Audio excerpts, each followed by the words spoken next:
Բարեձեզ։ Եվ այսպես, շաբաթ օրը Օմանում տեղի ունենալու Միացյալ Նահանգներ Իրան բանակցությունները, որին նախորդեց Իսրայելի վարչապետի և Միացյալ Նահանգների նախագահի հանդիպումը Վաշինգտոնում, որի օրակարգային հարցերից մեկը բնականաբար Իրանի միջուկային ծրագիրն էր։ Հիշեցնեմ, մինչ այդ Միացյալ Նահանգների նախագահը հայտարարել է, որ եթե Իրանը համաձայնության չգա և գործարք չկնքվի, ապա Իրանի հետ շատ վատ բաներ կլինեն, իսկ Իսրայելի վարչապետը շատ ավելի պարզ և բաց տեքստով է հայտարարում, որ եթե համաձայնությունը չլինի և գործարք չկնքվի, ապա իրենք կդիմեն ռազմական տարբերակին։ Իրանը հայտարարում է, որ իրենք կողմ են, հակված են փոխգործակցությամբ, բայց դրա համար պետք է, որպեսզի բացառվի ռազմական տարբերակը և ռազմական լուծումները։ Մինչ կլուծվի Իրանի շուրջ պատերազմ թե գործարք այս դիլեման, Միացյալ Նահանգները մեկ այլ պատերազմ է սկսել, կարծես թե առևտրային ոլորտում, խոսքը տարիֆային քաղաքականության մասին է, իսկ երկրի տարածքում Միացյալ Նահանգներում բազմահազարանոց ցույցեր են ընդդեմ նախագահ Թրամփի և նրա վարած քաղաքականության։ Սա Ազատ զրույցն է Free News-ի եթերում, ես հիմա զրուցելու եմ Modus Vivendi կենտրոնի ղեկավար ԱԺԲ խորհրդի անդամ Արա Պապյանի հետ։ Բարև ձեզ, պարոն Պապյան։ Բարև ձեզ։ Հաշվի առնելով այն տեղեկությունները, որի մասին ես հակիրճ ներկայացրի, ինչ սպասել Օմանում կայանալիք հանդիպումից, ընդհանրապես ինչ զարգացումներ է կանխատեսում Իրանի շուրջ։ Ես կարծում եմ, որ երկու կողմերի էլ խոսույթը բավականին կոշտ է լինելու, բայց այդուհանդերձ հույս ունեմ, որ վերջին պահին երկուսն էլ հետ են կանգնելու լայնածավալ պատերազմի տարբերակից եւ ինչ որ ընդհանուր բան պիտի գտնեն։ Ակնհայտ է, որ եւ Իրանն է պատրաստվում եւ ցուցադրում է առաջին անգամ էր, որ իրենք նկարանեցին եւ ցուցադրեցին, դրանով սպառնալիք էր եւ ամերիկացիներն են տեղափոխել նոր զինատեսակներ, հատկապես հակահրթիռային եւ հակօդային պաշտպանությունը ուժեղացնում են Իսրայելը։ Պիտի հաշվի առնել, որ այս պատերազմը չի լինելու դասական ձևով, այսինքն ցամաքային զորքեր իրար դեմ չեն կռվելու, այլ լինելու օդային, միգուցե եւ ռազմածովային ընդհանուր ինչ որ տեղերում։ Դրա համար է Իրանը ծանոթագրեր ուղարկում այն երկրներին, որոնց օդային տարածքը կարող է օգտագործվել Միացյալ Նահանգներում։ Բնականաբար եւ ոչ միայն օդային, այլ նաեւ ցամաքային, որտեղ շատ երկրներում ռազմաբազաներ ունեն, բայց հետաքրքիր է, որ այդ ցուցակի մեջ օրինակ Ադրբեջանի անունը չկար, այո, ամերիկացիները տեղակայված չեն Ադրբեջանում, բայց Իսրայելը մենք գիտենք, այնտեղ կար այրոպորտ, որը Նասոսնիա կոչվում Բաքվից հյուսիս, Իսրայելը միշտ է օգտագործել, լուրեր եղան, որ անգամ հարավային կողմում, այսինքն Կովսական եւ այլն այդ կողմերում էլ կա։ Հիմա հարցը հետեւյալն է. իրանցիները եւ ընդհանրապես պարսիկները բավականին խելամիտ ժողովուրդ են, այսինքն կարելի ասել այսպես հին իմաստուն քաղաք։ Իրենք լավ են հասկանում, որ բախումը շատ ծանր է լինելու Իրանի համար։ Պարզապես իրենք չունեն մեծ հնարավորություններ, հետեւաբար, եթե նկատել եք, իրենց խոսույթը երկու մասի է բաժանված։ Մեկը թիրախավորման ներքին լսարանին։ Դա օրինակ նամազ ջումայի ժամանակ, ասենք Խամենեին ելնում, ասում է, որ մեզ ոչ ոք չի կարող խորվել բան ճնշի, կջարդենք, փշրենք, կոտորենք, բայց մյուս թևը ավելի քաղաքական, ռազմական թևը ավելի համեստ է խոսում եւ պատրաստակամություն է հայտնում դրա մասին։ Կա տեղեկություններ, որ նախկին արտգործնախարարը Զարիֆը եւս ներգրավված է եւ իր թևով, որը արևմուտքի հետ լեզու գտնելու կողմնակից է Զարիֆը ինքը դեռ երիտասարդ տարից կրթություն ստացել Միացյալ Նահանգներում, այդ թևի կողմնակիցն է։ Մեզ իհարկե հայերից տեսակետից ամեն դեպքում լավ է, որ այդ բախումը չլինի, որովհետև բախումը հղի է լրջագույն հետևանքներով, առաջինը Ադրբեջանին հնարավորություն կտա այդ մեծ աղմուկի տակ ինչ որ իր քայլերը ձեռնարկել, հարձակվել Հայաստանի վրա, Սյունիքի վրա։ Բայց միևնույն ժամանակ դա հնարավորություն է նաև ռիսկ չի պարունակում Ադրբեջանի համար, որ թիրախ է դառնում։ Այո, բայց այսպես թե այնպես ինքը թիրախ դառնալու է։ Այսինքն եթե իր տարածքից Իսրայելը խփեց, թիրախ է, բայց ասում դե խփեն դրա դիմաց հենց սա է հարցը, որ կարող է առևտրի մեջ մտնի, նույն Իսրայելի հետ, որն էլ Միացյալ Նահանգների ազդեցությունն է, ասի տեսեք ես տուժելու եմ, ես թիրախ եմ դառնալու, հետեւաբար թույլ տվեք ես գնամ մի քիչ գրավեմ։ Էտա, բայց բացի դրանից, եթե դա էլ չլինի, դա դեռ տարիներ առաջ ես մի մասնագետի հետ խոսել եմ, բավականին լուրջ մասնագետեր, հարցը հետևել է, նման խորքային ռումբերի օգտագործումը կարող է առաջ բերել մեծ երկրաշարժներ տարածաշրջանում։ Այսինքն ասում են արհեստական երկրաշարժը արհեստական չի, բայց արհեստականորեն հրահրվում է բնական երկրաշարժը, այսինքն այդ լարվածությունը այնպիսին է, իսկ մենք վերջի շրջանում նկատում ենք այս երկրաշարժների առատությունը, որը եւս խնդիր է։ Ուրիշ խնդիր կա, եթե առաջին հերթին լաբորատորիաները պիտի թիրախավորվեն, ի վերջո այդտեղ ռադիոակտիվ նյութ է, այդ ռադիոակտիվ նյութը երկրի մակերես դուրս կգա, թե կմնա միայն այդ խորքային դուրս գա, մենք հարևան ենք, այսինքն եւ Թավրիզում այդ կողմերը մենք գիտենք որ լաբորատորիաներ կա, այնպես որ այսպես ասենք բավականին լուրջ պահ է, բայց այնուհանդերձ էլ եմ ասում իմ հույսն այն է որ վերջի պահին երկու կողմերն էլ հետ են կանգնելու որտեվ գինը չափազանց մեծալնելու երկուսի համար էլ Այդուամենայնիվ այս պահին մենք ստիպված ենք դիտարկել նաև վատ տարբերակը որ այդ վերջին պահը չի լինի այս իմաստով ինչ դատողություններ կարելի անել Նեթանյահու Թրամփ հանդիպումից հետո Թրամփը ընդամենը մեկ նախադասություն ասաց որ Իրանի ակնհայտ խնդիրը քննարկել ենք Նեթանյահուն այդ պահին շրջանցեց, բայց հաջորդ օրը որոշ մանրամասներ ասաց, այս բաց աղբյուրից տեղեկությունները ինչ դատողությունների տեղ են տալիս, այսինքն Իսրայելին հաջողվել է համոզել, թե Թրամփը արգելել է գնալ այդ քայլին։ Ընդհանուր ինչ որ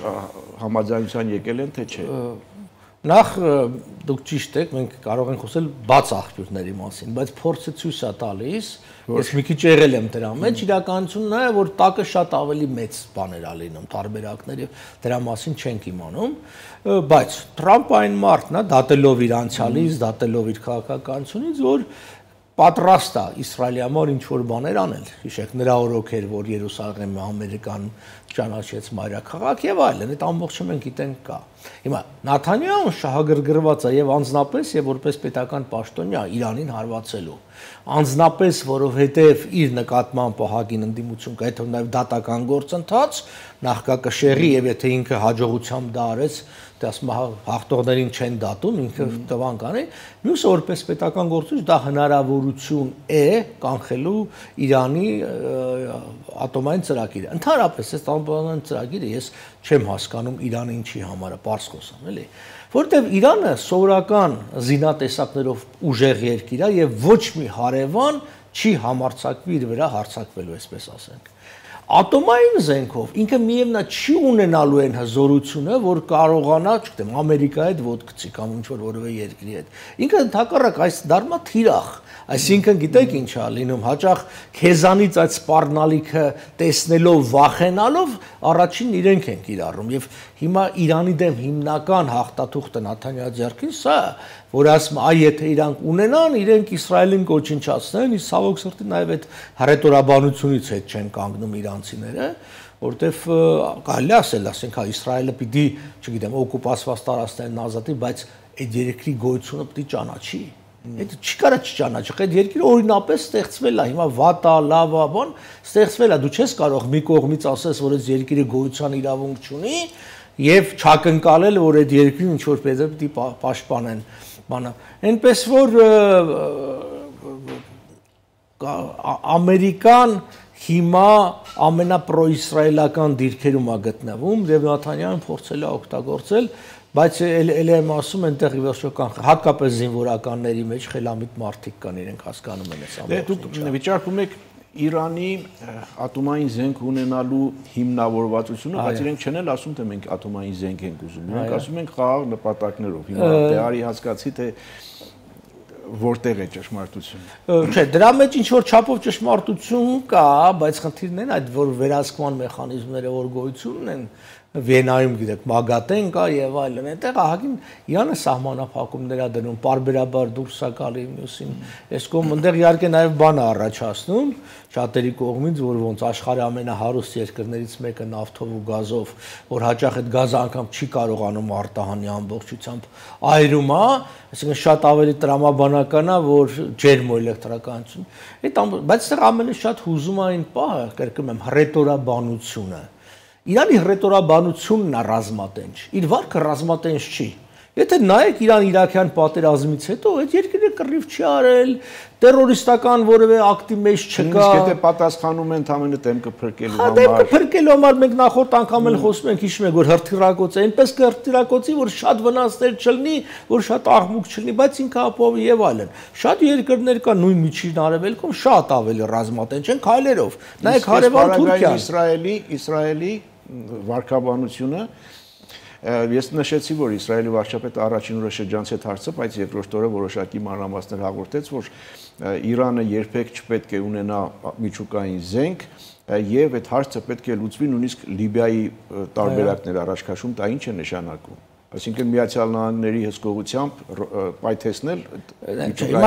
ինչա Իսրայելը այդպես խոսում։ Թուրքիան ըստ էության ավելի վտանգավոր է Իսրայելի համար։ Թուրքիան զորքով մտել է Սիրիա եւ հնարավոր է բախում։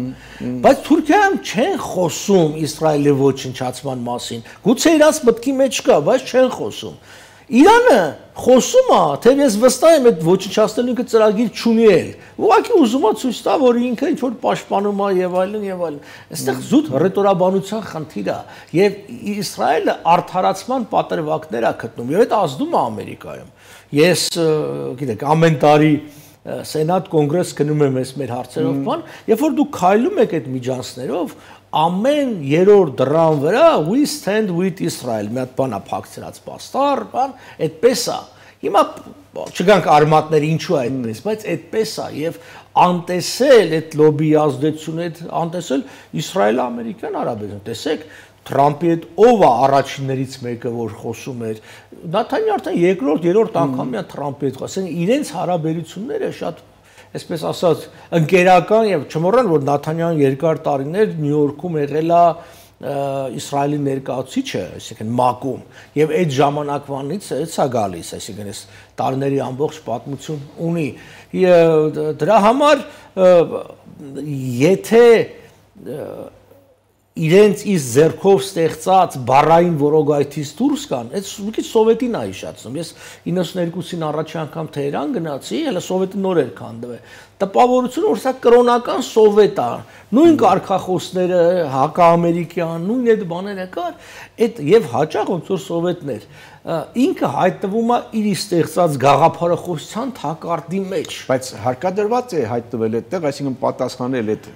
ռետորաբանությամբ, որովհետև Իսրայելն ինչ է ասում, շատ կոնկրետ ասում է գործարք վերացնել Լիբիայի տարբերակով պայթեցնենք Միացյալ Նահանգների վեհսկողությամբ, եթե ոչ այո, որովհետև Իրանը չի ճանաչում Իսրայելի գոյության իրավունքը, ես էդ էի ասում, այ թող Իսրայելը ասի գոյության իրավունքը կա, կներեք, Իրանն ասի Իսրայելը գոյության իրավունք ունի, որ նշանակում է այդ արդեն իրավական պահը մեջտեղից դուրս է գալի բանը, այդ դեպքում էլ երբ որ Իսրայելը ասի պետքա, ասում ինչ եմ ասում ոչնչացնել, ամենապաշտոնական մակարդակով հայտարարում են մեր պետության ոչնչացնել, ինքնապաշտպանություն է, դա ՄԱԿ-ի կանոնադրությունով գրված է, մենք ինքներս ենք, չէ, հղում կատարում Ալիևի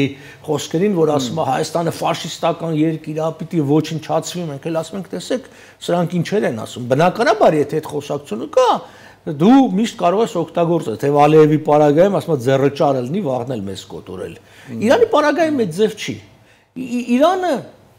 հայք, ամենապակաս, տարօրինակ բան պիտի ասեմ, ամենապակաս կրոնական երկիրը Միջին Արևելքում դա Իրանն է։ Ինքը իսլամական երկիր է, բայց երբ որ ժողովրդի ապրելն է տեսում, նրանք շատ էս խաղ բան են, էլի ոչ կրոնական են։ Օրինակ Սաուդյան Արաբիան, չգիտեմ, չեմ ասում, Եմեն, որ լրիվ այդ մարդիկ քաղաքակիրթ բան են, այսպես ասած, անգամ այսպես է, գոյություն ունի ոնց որ ասած, էլի գանք սովետի օրինակում, էլի կար մի ինչ որ առանձին կաստա, այդ կուսակցական բան, առանձին մի կյանք կար եւ ժողովրդին իր առանձին կյանքն էր ապրում, գնում էր ժողովների, իմաստը նամազ ջումայի են գնում, ինչ որ բաներ են անում, այդ արտաքին բանը պահում են, բայց խորքի մեջ այդ բանը չկա, հետևաբար Իրանը շատ հեշտությամբ կարող է արևմուտքի հետ լեզու գտնի եւ կարծում եմ դա այն ճանապարհն է, որ Իրանը պիտի գնա եւ որ ասինքն ճանաչի Իսրայելի գոյության իրավունքը, օրինական հարցերը բարձրացնի, որ Իսրայելը սա է եւ այլն, եւ փորձի ձևով բան լինի, գտնի որտեվ Իրանի հետ կապված արևմուտքը շատ լուրջ ծրագրեր ունի ներգրավելու Հնդկաստան, Իրան, այդ շատ է քննարկում։ Հիմա քանի որ ոնց ասած դա չի ստացվում, Առաջ անկել այն նախորդ ծրագիրը գիտեք որ մեծ 20-յակի հարցով Նյու Դելիում 2 տարի առաջ ստորագրեցին Հնդկաստան, Արաբական Միացյալ Էմիրություններ, Սաուդի Արաբիա, Հորդանան եւ Իսրայել այդ ճանապարհը եւ 2 ամիս չանցավ Համասը արձակվեց Թուրքիայի հրահրումով Իսրայելը, որով փակեց այդ ճանապարհը։ Կարճ ասած Իրանը մեծ հնարավորություններ ունի եւ մենք էլ շահագրգռված ենք հնարավորություն արևմուտքի հետ հարաբերությունները բարելավել իրականություն դառնալ։ Գնանք դրան, իսկ մինչ այդ Ռուսաստանի մասով ինչ կարելի է ասել։ Այստեղ ուշադրություն են դարձնում որոշ փորձագետներ այն հանգամանքի վրա, որ Միացյալ Նահանգների կողմից բանակցում է նույն Պաշտոնյան Ուիտկոֆը, որը նաև Ռուսաստանի հետ բանակցություններում գլխավոր բանակցողն է կարծես, սա նշանակում է այս բանակցություններում անուղղակի Ռուսաստանի ներգրավվածություն եւ ընդհանրապես Ռուսաստանի շահը այստեղ որն է, շահեկան է թե շահեկան չի, իրեն ձեռնտու է թե ձեռնտու չի, փոքր դատարից հետո շարունակենք, կվերադառնանք վայրկյաններ անց։ Իհարկե սա ազատ զրույցն է Free News-ի եթերում, ես զրուցում եմ ԱԺԲ խորհրդի անդամ Modus Vivendi կենտրոնի ղեկավար Արա Պապյանի հետ, մենք քննարկում էինք Իրան, Միացյալ Նահանգներ առաջիկա բանակցությունները, Իրանի միջուկային ծրագիրը եւ հասանք Ռուսաստանի դիրքավորմանը։ Միանգամից ավելացնեմ Ռուսաստան, Իրան, Չինաստան կարծես թե քննարկում են իրենց դիրքորոշումները համաձայնեցնելու առումով, նաև այս քննարկեն, բայց նույն Ռուսաստանը հայտարարեց, որ այս վերջերս ստորագրած համաձայնագիրը իրենց բնավ չի պարտավորեցնում Իրանի կողմից կռվելու։ Իսկ նա ասաց ին վրա հույս չդնեք։ Սա արդեն նշանակում է, որ դու կարաս խոսած ստորագրես 1000 բան, բայց իրականությունը հետևել է Ռուսաստանը չունի այդ կարողությունը եւ Ուկրաինայում պատերազմը եւ այդքան խնդիրներ ունենա դեռ մի բան էլ խառնվի Իրանի դեմ բանա դրա համար Զարիֆի օրինակ ժամանակ Զարիֆը բացահայտ հայտարարեց որ Ռուսաստանը միշտ դեմ է եղել մեր հարաբերությունների բարելավման արևմուտքի հետ հիմա այդ հարցը Ռուսաստան կողմից իհարկե Ռուսաստան դեմ կլինի Ռուսաստան պետք չի Իրան արևմուտք հարաբերությունների բարելավան թակառակը եթե Իրանը վատ է ուրեմն ալենտրանք ման գա այդ ալենտրանքներից մեկը նույն Ռուսաստանը նու Չինաստանը իրանց երկուսը էլ պապան է, բայց հարցն է, որ Չինաստանն էլ $1 տրիլիոն առևտուր ունի բանի հետ Միացյալ Նահանգների հետ $1 տրիլիոն Եվրոմիության հետ եւ առանց այդ շուկաների ես չինական տնտեսությունը ուղղակի չի կարող դիմանալ, հա դու արտադրում ես Ռուսաստանից էժան հումք առնում ես, արտադրում ես, բայց Ռուսաստան չես ծախում, կարծեմ Ռուսաստան տարեկան 180 միլիոն, հիմա մի քիչ ավելացած կա դոլարի ապրանք է ծախում, որը բան չի այսինքն չկան 180 միլիարդ կներեք, էլի բան չի, էլի համատած ասենք 2 տրիլիոնի հետ, որ արևմուտքին է ծախում, այսինքն 10 անգամ ավելի քիչ բանը, հետեւաբար որ մենք նայեք մի բառ կա, որ հաճախ ենք օգտագործում գլոբալիզացիա, եւ չենք դրա իմաստը հասկանում, այդ գլոբալիզացիան հիմնականում տնտեսական գլոբալիզացիա եւ մագանք տարիֆների քաղաքականությունը, որ այստեղ էլի Թրամփի սխալն է Իրան ինքը չի պատկի, որտեղ ինքը շինարարության մեջ է եղել իր հիմնական բիզնեսը, որը պակաս, այսինքն ինքը չի մտածում այդ հումքը բանի մասին։ Հիմա նույն iPhone-ը, ասում են մի 3 օթանավ ապրանք է բերել Հնդկաստանի իր գործարաններից, որ գինը էժան պայի, որովհետև այն պատճառով որ տարիֆներ է դնում, այդ ամբողջը թանկանում է։ Այսինքն չկա որևէ այսօր ապրանք, հատկապես էլեկտրոնիկայի բարձր տեխնոլոգիական, որ սկզբից մինչև վերջ մի երկիր արտադրի։ Դա բանը Հիմա այս համատեքստում Թրամփի այդ տարիֆային քաղաքականությունը, այդ առևտրային պատերազմը ուր կհասցնի ըստ էության միջազգային առևտրային համակարգ ամբողջությամբ փլուզվում է սրանով թե չի փլուզվում, բայց ահագին խաթարվում է եւ լրացուցիչ ծախսեր են ստեղծվում, որը ի վերջո սպառողի վզին է դրվելու այդ ծախսը։ Բոլորն էլ դա ասում են։ Նույն, ասենք, մասկի առումով, նայեք, նման մի քաղաքականություն անցյալ դարի 20-ականներին դա առաջին համաշխարհայինով էր պայմանավորված, արեցին այն տրամաբանության, որ եթե բարձրացնենք տարիֆները, ասենք դրույքաչափերը, երկիրը ծախ կհարստանա ավելի, բայց որը հանգեցրեց այդ հայտնի 1929 թվականի հսկայական մեծ ճգնաժամին, որի նման հիմա էլ շատերը դա տեսնում են այդ նախապայմանները, որովհետև կայացած շղթաները կտրվում է կամ բանամ, տեսեք, հասարակ մի օրինակ ասեմ, որ ինչքան կարևոր է ասենք ինտեգրացիան, հիշում եք սեպտեմբեր 11-ի հարձակումը Նյու Յորքի հետ բաների վրա, եւ խստացում մցրեցին սահմանների վրա։ Մի մեքենայի ստուգումը կանադայից բեռնատարի ստուգումը ավելի երկար էր տևում, քան նախատեսված էր, եւ դա ահավոր ծանր ազդեց եւ ամերիկյան եւ կանադական տնտեսության ընդամենը մեքենաների բանը խնդիր էր։ Հետո իհարկե ձևը քթան հատուկ էլեկտրական թույլտվություն, բայց ուզում եմ ասեմ, միայն այդ քայլը ազդեց։ Բայց այն ժամանակ երկու կողմից կար քաղաքական կամք արագացնելու քթնել։ Դու հիմա պատկերացրեք Կանադան չի, ամբողջ աշխարհն է, անգամ եթե ձեռնատու է բերել, թղթաբանությունն է շատացել է ինքնարժեքը եւ այլն։ Ճապոնացիները ճիշտ բան ասեցին, նախորդ անգամ, որը 60-ականներն էր, էլի Ամերիկան գնաց, իհարկե ոչ է ծավալի, որտեղ ճապոնական ավտոինդուստրիան ոտի էր կանգնում եւ մեծ տարիֆներ մցրեց ճապոնական մեքենաների վրա։ Ասում եմ, դա հանգեցրեց նրան, որ մենք գործարաններ բացեցինք Ամերիկայի տարածքում եւ այսօր ամերիկյան արտադրության ավտոմեքենաները Դեթրոյթը վերացավ։ Այսօր Դեթրոյթը ուրվական քաղաք է, տարիներ առաջ հիշում եմ մեքենավենք ստեղ չգնաս, այս թաղամասով չքշես, բան, որովհետև ամբողջ թաղամասեր ուրվականներ են դառել, մարդիկ թողե գնացել են, գործ չկա, այդ գործանները փակվել։ Ես ոնց որ ասած կարդալով եւ լսելով տնտեսագետներ, դե մասնագետ չեմ, անիմաստ է թվում։ Նայեք, ուժեղ կողմի համար եւ սա հենց այդ բանից հետո մցել են բաց դռների քաղաքականություն։ Ազատ մրցակցություն ուժեղ կողմին ձեռ է տալիս։ Ես զարմացած եմ, որ ասենք Ամերիկան ինքը պետք է կողմը լինի, որ ընդհակառակը ստիպի բոլորին, որ բացեք շուկաները, բան, թողեք որ բան, բայց դու կհաղթես, ինչ է եղել, դու հզոր ես, էլի Կանադա օրինակ բերեմ, գիտեմ։ Ասենք ընկերս ամերիկացիք ուզում են իմ ընկերությունն առնեն, ասի եթե ուզում են ծախի։ Եթե դու որ չծախես, իրանք կողքիններն առնելու են ու քեզ սննկացնելու են։ 86% ներդրումը Կանադայում Ամերիկայից է։ Այն որ ասում միացնեք, էլ չեմ ունել, ինչ միացնեք, հենա միացած դա իր ձևական անկախություններ ունի, էլի։ Հա հիմա Եվ այդպես էլ եղավ, ինքը ծախեց, մյուսները չծախեցին, ամերիկյան մեծ ընկերությունը, տես, Կանադայի համար դա մեծ ընկերություն էր համարվում Ամերիկան դա միջինից ցածր ընկերություն էր, բայց քանի որ այդ միջինից ցածր հսկու եկավ, առավ փողել ուներ ամեն ինչ, առավ բոլորին խեղճացեց, ասած սա է, ես իմ կարծիքով ամերիկյան շահի տեսանկյունից Թրամփի քաղաքականությունը սխալ է եւ ուշ թե շուտ վերադառնալու են բաց դռների քաղաքականության եւ մենք տեսնում ենք բողոքի ձայները, ալիքները, կան արդեն այդ բողոքի ձայներին ընդհանրապես այդ բազմահազարանոց ցույցերին ու մենք կողմից ասում ենք բազմահազարանոց, մյուս կողմից ասում են որ Միացյալ Նահանգների բնակչության համեմատ առանձնապես շատ մեծ չէ ցույցերի մասնակիցներից քանակը, չնայած չէր բացառում բայց եթե սպառողական գները բարձացան,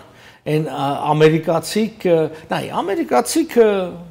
իրանց մտածողությամբ բան են, էլի, մեկուսացված են, այդ օվկիանոսը դերը դարերով բան է եղել, իրանք պատահական չի, չէ, ասենք վերցնում են բանում, Ամերիկայում Էֆելյան աշտարակի կրկնօրինակն են սարքում, Վենետիկի կրկն, ամեն սարքում են, որ չգնան ընդ իրանք իրաց երկրին, Ամերիկայի բնակչության 80% անձնակից չունի, որ նշանակում է երկրից դուրս չի եկել ինքը, միտք էլ չունի դուրս գալու, ինքնաբավ երկիր է, ոնց որ ասած, այդ ամբողջը կկարողանա բան անի, բայց խնդիրներն փոխվել են ժամանակը, հատկապես էլեկտրոնիկայի առումով, տեսեք, Տայվանը աշխարհի, այսինքն չիփերի մեծ մասն է տալի Եվ այդ մեծ մասը ինքը տալիս է մի սարքավորումների հիման վրա, որ մենակ հոլանդացիք են, հոլանդական մի ընկերություն արտադրում։ Այսինքն աշխարհի այս ամբողջ էլեկտրոնիկայի, ոնց որ ասած, հիմքում հոլանդական տեխնոլոգիան է դրած։ Այնքան է փոխկապակցված իրար հետ այս ամբողջ աշխարհը, որ դու չես կարող, ի վերջո բան չի էլի, եւ այդքան արագ չի լինի ամերիկացիք, որ ասում են մենք տեղում կկազմակերպենք, չեմ ասում ռուսները տեղում կազմակերպենք, այդքան արագ ասում են կազմակերպեք։ Բայց ցույցերը ուր են տանում Թրամփի դիմակայի թե հիմա տեսեք 100 օրը լռանում է, կարծեմ ամսի 10-ին, մայիսի 10-ին է լռանում եւ արդեն իսկ խոսակցություն կա, այնտեղ օրենսդրական սահմանափակում կար, որ առաջ օրի impeachment պահանջել հնարավոր չի հետո։ Սա մեկ։ Մյուսը նա իրենք գիտեք միջանկյալ ընտրություններ ունեն, այսինքն ամեն 2 տարին մեկ ընտրություն է, 1/3-ով ընտրում են սենատ եւ այլն։ Հիմա Թրամփը կոնգրեսի 2 պալատներում էլ ունի մեծամասնություն, դրա համար հանգիստ, բայց եթե սենց գնաց, ինքը կարող է կորցնի միջանկյալ ընտրություններում ձայներ, իսկ այնտեղ մի ձայնի առավելությամբ կամ հավասար այդպես է։ այդ դեպքում արդեն ինքը լուրջ խնդիրներ կունենա այս օրենքները, որտեղ ամեն ինչ չի որ կարող է այսպես կոչված executive order-ով հրամանագրով անցկացնի։ Այն ինչ որ փողին է վերաբերում, կոնգրեսը պիտի համաձայնություն տա։ Այն ինչ որ արտաքին քաղաքականությանն է վերաբերում լուրջ հարցերը, սենատը պիտի համաձայնություն տա։ Ինքը այս ամբողջը շրջանցում է, որտեղ բողոքող էլ չկա այն կողմից, բայց կարող է փոխվի իրավիճակը։ Մի խոսքով Թրամփի գործերը առանձնապես լավ չեն եւ նա բնավել են ամենակարող մարդը չէ, ում դեք տեսնում ենք նախընտրական քարոզչարի ժամանակ, Ուկրաինայում հաջողություն չի ունեցել, հա, ոչ մի հարցում հաջողություն չի։ Իրանի հարցը այսպես խնդիր է, այս մաքսային քաղաքականությունը բոլորը դժգոհ են, երկրի ներսում հանրահավաքներ են եւ այլն։ Իմ կարծիքով ինքը շատ պարզ է ամեն ինչ պատկերացնում։ Միգուցե իր տեսակն է, հետո նայեք, ես դե որ անգլերենով լսում եմ ելույթները, գիտեք ինչ բառապաշար է օգտագործում։ Պայմանագրի փոխարեն միշտ գործարք։ Բացի այդ գործարքից, անգամ հերոստատեսությամբ չեմ ասում, ինքը պրեզիդենտ հալով ասում է եվրոպացի քսենց, ինչ ասես ասում է հայ, այսինքն